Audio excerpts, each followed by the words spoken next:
Shalom, dimanapun Anda berada pada hari ini, kita berjumpa lagi di dalam Renungan Tengah Minggu yang saya beri judul Lembutkan Hatimu. Alkitab berkata di dalam Lukas pasalnya yang ke-6, ayat yang ke-29 mengatakan, "Barang siapa menampar pipimu yang satu, berikanlah juga kepadanya pipimu yang lain. Dan barang siapa yang mengambil jubahmu, berikan juga ia mengambil bajumu." Di dalam ayat-ayat pembacaan ini, Tuhan Yesus hendak mengajarkan kepada setiap kita tentang kualitas hidup kekristenan. Hidup kekristenan kita harus berbeda dari orang-orang yang lain atau orang dunia. Karena kekristenan memiliki standar hidup yang luar biasa, di antaranya kelemah lembutan hati. Barang siapa menampar pipimu yang satu, berikanlah juga kepadanya pipimu yang lain. Tentu yang dimaksud oleh Yesus bukanlah dalam pengertian secara harfiah, tetapi berbicara tentang kualitas hidup rohani. Orang dunia mengasihi orang-orang yang mengasihi mereka, tetapi akan membenci orang yang memusuhi mereka. Namun kita bukan hanya mengasihi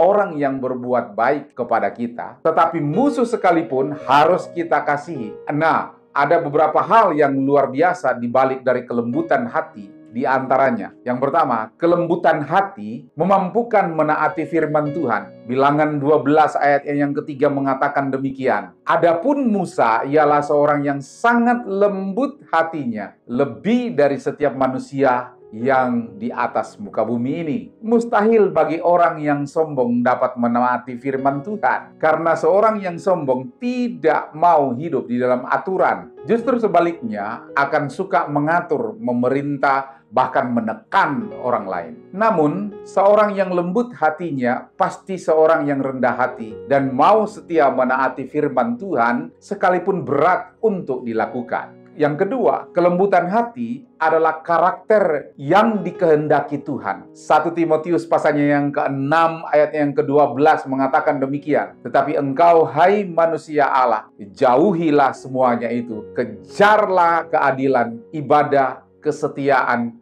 kasih, kesabaran, dan kelembutan. Allah membenci orang yang sombong, angkuh, dan tinggi hati. Itu semua bukanlah karakter yang dikehendaki oleh Tuhan. Tuhan ingin kita menjadi orang yang hatinya lembut, karena orang seperti inilah yang mau taat seperti seorang murid yang baik, selalu siap dididik dan dilatih. Yang ketiga, di balik dari perintah untuk melembutkan hati, Tuhan menghendaki agar kita hidup mengampuni. Bukankah itu terdapat dalam Lukas pasalnya yang ke-23 ayatnya yang ke-34 mengatakan demikian. Yesus berkata, "Ya Bapa, ampunilah mereka, sebab mereka tidak tahu apa yang mereka perbuat." Dan mereka membuang undi untuk membagi pakaiannya. Ketika orang menyakiti kita, kuatkan hati untuk bisa mengampuninya. Bukankah Yesus juga berkata, "Ya Bapa, ampunilah mereka, sebab mereka tidak tahu apa yang mereka perbuat." Yesus melihat persoalan ini dari sisi positifnya. Untuk itu, kita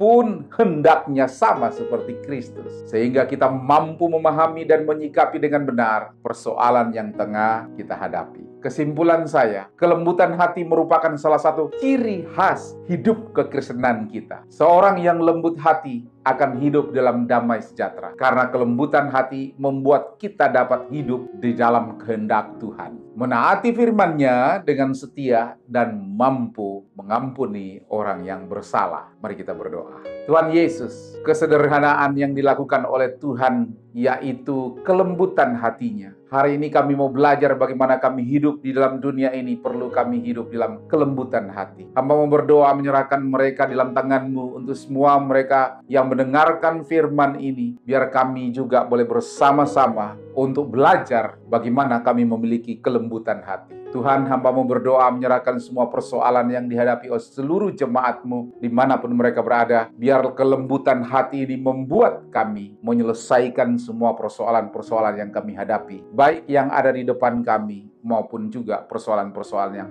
pernah terjadi di dalam kehidupan kami. Tuhan Yesus senantiasa memberkati. Amin.